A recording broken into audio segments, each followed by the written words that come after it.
Get your ambiguously large sword ready because we're about to fight some monsters, regardless of whether they deserve it or not. Well, I'm assuming they kinda deserve it, right? Greetings, fellow Vita fans. This is James with PS Vita at 2 AM, coming at you once again with another exciting video. And if you're new here and love everything PlayStation Vita, don't forget to subscribe. And be sure to tell me your thoughts and opinions on this topic down in the comment section, along with some suggestions you may have. So today's video is a YouTube members requested topic. This comes from Mike, aka Milk-sama, and they wanted me to do a video talking about soul sacrifice and how it is now officially 8 years old over in the West. Ah, how time flies when Sony isn't paying attention to your system. And I got to thinking, some people praise the Soul Sacrifice series for playing kinda Monster Hunter-esque. So I thought that this would be a great topic to talk about some PS Vita games that play like the Monster Hunter series. And without further ado, I know every YouTuber pretty much says that all the time, this is the first pick.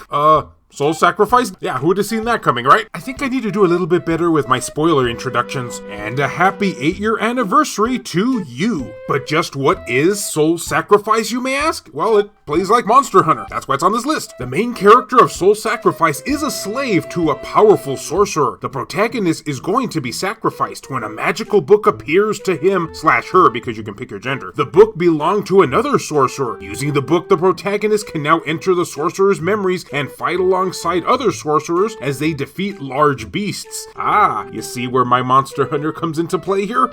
Clone. I knew it couldn't be just my imagination. The player enters fights to gain enough experience and power to defeat the sorcerer. And as you can probably guess, this game is an action role-playing game from a third-person perspective. And one of the coolest things that I personally love about it is that the player is given the option to customize the protagonist's name, gender, hair, even the color of the hair, face, skin, color, voice, and costumes. Just so you know, you mentioned color twice in that sentence. And of course, the main objective of the game is to accept quests that put the player into an arena with one or more monsters to defeat. Did you guys hear that? I said monster, and this is a Monster Hunter clone video.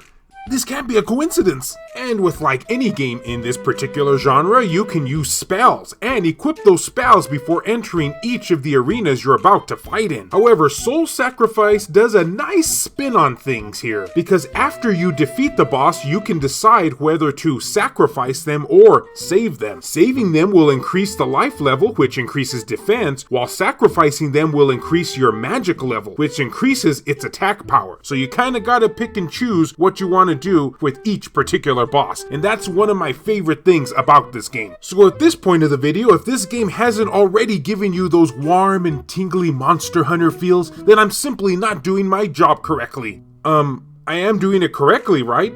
Wait, maybe it's better if you don't answer that.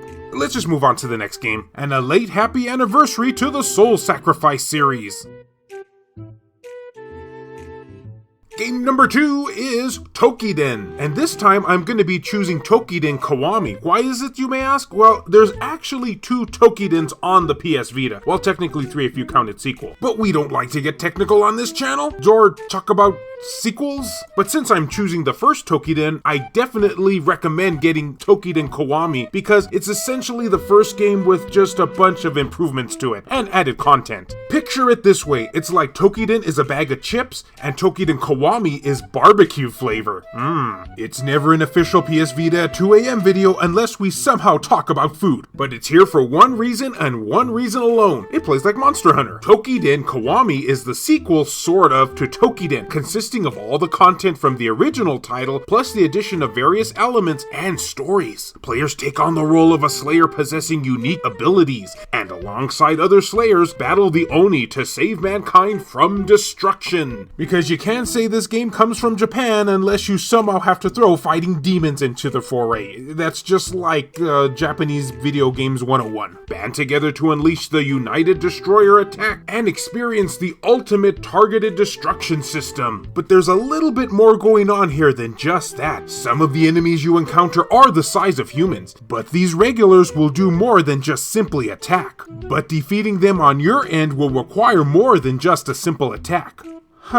I'm sensing a pattern here. Players must sever a part from the Oni's body, pierce it, and then crush it in order to destroy it. The appropriate use of a blade or bow and cooperation between friendly slayers is the only way to successfully defeat an Oni. When an Oni is beaten, they release captured spirits called Mintamas. Mintamas, wait, are we pulling a Blue Seed reference here? Anyone get that? No. These Mintamas can take residence in weapons and aid the slayer in unlocking certain special powers to use against the Oni. There are a wide variety of powers and players can enjoy creating their own original equipment. Also, each of these 300 Mintama, yep, 300, from across time can come in with special illustrations and voices, making them a fun thing to collect. And I guess at that point it becomes sort of like an evil version of Pokemon? But yeah, if you want to scratch that Monster Hunter itch with a game that's not Monster Hunter, then I highly recommend this one.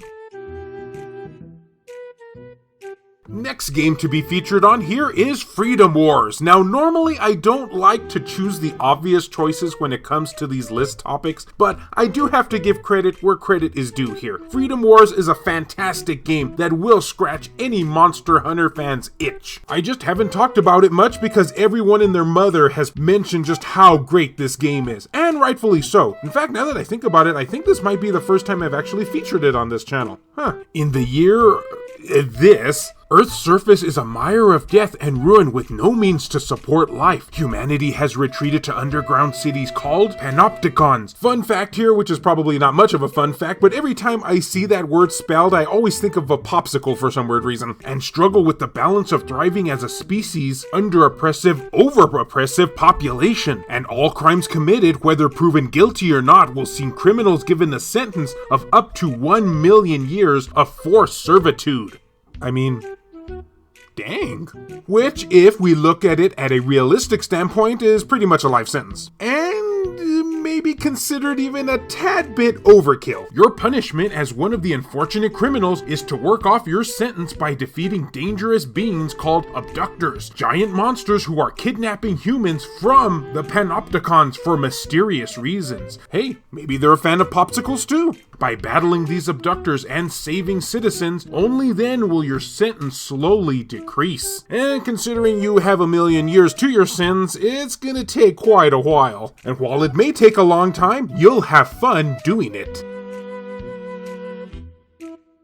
Don't worry, there was no innuendo whatsoever in that last statement. And thus ends my picks for games that play like the Monster Hunter series. A very happy 8th anniversary to the Soul Sacrifice series, and a special thank you to Mike for his video suggestion. But guys, I'd love to know, what games have you played in the past on PS Vita, or present for that matter, that you feel will appeal to the Monster Hunter fandom? I'd love to know down in the comments section. And as always, fellow Vita fans, thank you so much for taking the time out of your day to watch this video. It really means a lot to me.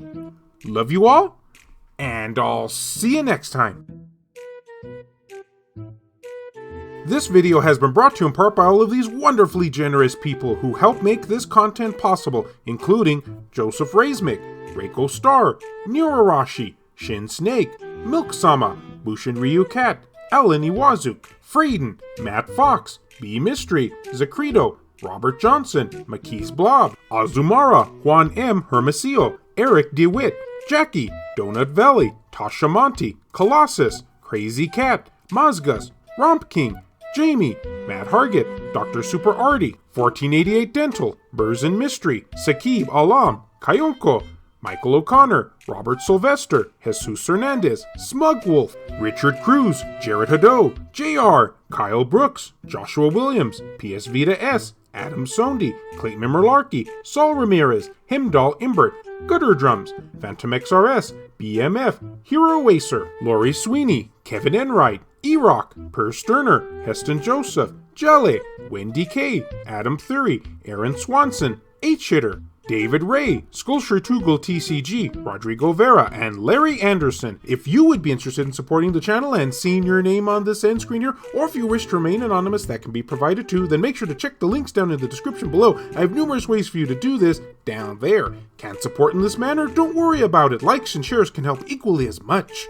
Killing evil, unworldly creatures. Yeah, it's a fun pastime.